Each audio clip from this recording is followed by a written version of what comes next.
అంటే అప్పట్లో ఒరిజినల్గా 2004 నుంచి ఆ క్లెయిమ్స్ అన్నీ ఉన్నాయి. పాత కొత్త ఇద్దరు కాంట్రాక్టర్లు ఉంటే అకౌంటబిలిటీ ఫిక్స్ చేయడం కష్టమవుతుంది. ఎవరు రెస్పాన్సిబిలిటీ ఉంటుందో మనం చెప్పలేము, చాలా డిఫికల్ట్ అని దయచేసి ఆలోచించమని చెప్తే క్యాన్సిల్ చేసి రాటిఫికేషన్ పంపించారు. అంత దుర్మార్గంగా ఒకవేళ పంపిస్తే దాన్ని ప్రొటెక్ట్ చేశారంటే అది కూడా చేయకుండా చేశారు. దీంతో మొత్తం కలిసి మీరు చూస్తే ఆగస్ట్ అక్టోబర్ 2020లో వరదలు వచ్చాయి. ఆ వరద నీరంతా అక్కడ వెళ్ళింది. డయాఫామ్ వాల్ పూర్తిగా దెబ్బతినే పరిస్థితికి వచ్చింది. అక్కడి నుంచి ఇప్పటి వరకు ఈ ప్రాజెక్ట్ని మొత్తం నిర్వీర్యం చేశారు. ఇది ఒక ఎగ్జాంపుల్, ఒక అసమర్థత, అవగాహన రాహిత్యం, అవినీతి, కుట్ర ఇవన్నీ కలిపి పోలవరాన్ని ఇంకా ఎంత నాశనం చేయాలనో అంత నాశనం చేసే పరిస్థితికి వచ్చారు. మీరు చూస్తే ఈరోజు నేను అన్నీ కూడా మళ్ళా చూసాం. Upper coffer dam, lower coffer dam, మధ్యలో డయాఫామ్ వాల్, గ్యాప్ 1, గ్యాప్ 2 ఇవన్నీ కూడా మీరు చూస్తే ఏదైతే అక్కడ వాటర్ పోయిన తర్వాత ఆ ఎరోషన్తో ఆ వెలాసిటీ విపరీతంగా గోదావరి వాటర్ అనేది పెద్ద ఉధృతంగా వస్తుంది. ఎప్పుడైతే అక్కడ వచ్చిందో ఆ వాటర్ అంతా కూడా ఇచ్చేసి మొత్తం తిప్పేసే పరిస్థితికి వచ్చింది. నీళ్ళన్నీ లోపలికి రావడం, ఈ రెండు మధ్య లోయర్ అప్పర్ కాఫర్ డ్యాముల మధ్య పెద్ద ఎత్తున మనం సుడిగుండాలు వచ్చినట్టు వచ్చి కింది వరకు 2020లో మొత్తం ఎరోషన్ గురయ్యే పరిస్థితి వచ్చింది. టోటల్గా దెబ్బతినే పరిస్థితికి వచ్చింది. 200 మీటర్లు గ్యాప్ 3లో, గ్యాప్ 1లో ఎరోషన్ గురయ్యే పరిస్థితి వచ్చింది. కింద ఉండే సాయిల్ డిస్టర్బెన్స్ కాకుండా ఇప్పుడు మీరు అక్కడ చూశారు, అక్కడ శాండ్ తీసుకొచ్చి మళ్ళా వైబ్రో కాంపాక్షన్ చేస్తున్నాం. ఎందుకంటే మొత్తం సాయిల్ అంతా లూజ్ సాయిల్ అయిపోయింది. అది ఇప్పుడున్నా కానీ ఒక భూకంపాలు అలాంటివి వస్తే ప్రాజెక్ట్ కూడా షేక్ అయ్యే పరిస్థితి వస్తుంది. కాబట్టి ఆ స్టాండర్డ్స్ ప్రకారం మళ్ళా చేయాల్సిన అవసరం మొత్తం చేసే పరిస్థితి వచ్చారు. ఒక దుర్మార్గమైన కార్యక్రమం వచ్చినప్పుడు 2400 కోట్ల రూపాయలు అదనంగా అయింది. ఉదాహరణకు న్యూ డయాఫామ్ వాల్ 990 కోట్లు, ఆ రోజు 440 కోట్లతో పూర్తి చేశాం.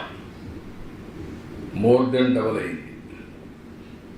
ఇంకో పక్క వైబ్రో కాంపాక్షన్, నేను పెట్టిన ఇసుక మీరు చూశారు, ఇప్పుడు చూపించాను.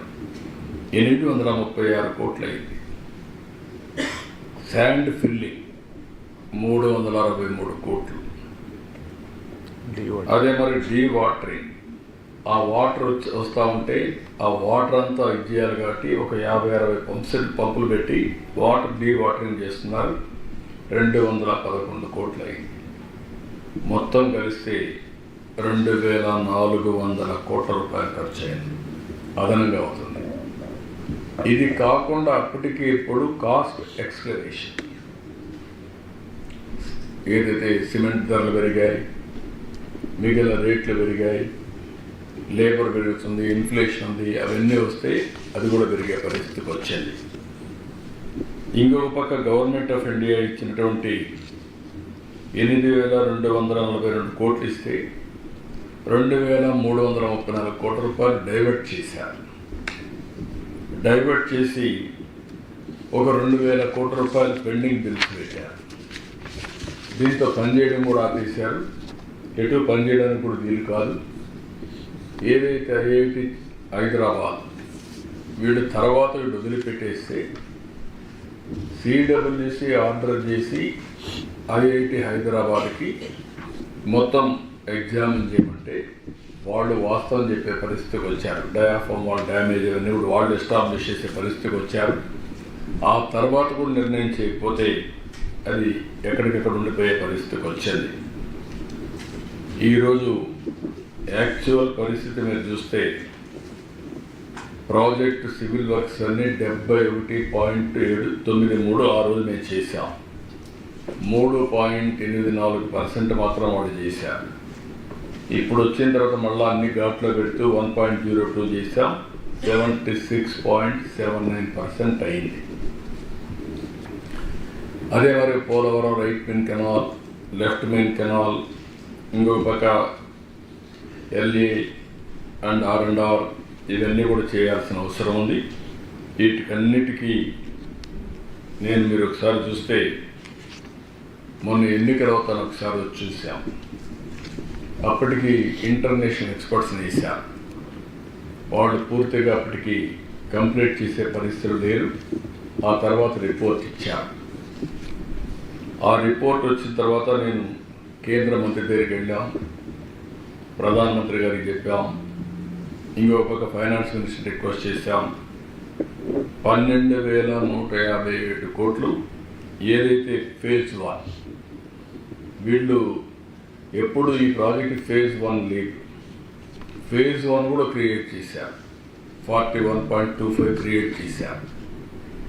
అది అడ్వాన్స్ స్టేజ్లో ఉంటే మళ్ళా నేను మొత్తంగా శాంక్షన్ చేయమంటే లేట్ అయిపోతుంది కాబట్టి ముందు కంప్లీట్ చేద్దాం ఉద్దేశంతో దాని కంప్లీషన్ ఒప్పుకున్నాం. ముందు అది కంప్లీట్ కావాల్సిన అవసరం ఉంది. దీనికి 12,157 కోట్లు శాంక్షన్ చేశారు.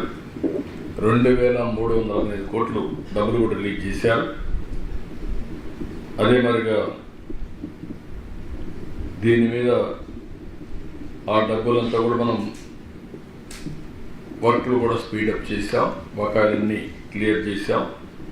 ఇంకొక పక్కన లెఫ్ట్ మెయిన్ కెనాల్ పనులు అనకాపల్లి వరకు పూర్తి చేయడానికి టెండర్లు కూడా పిలిచాం.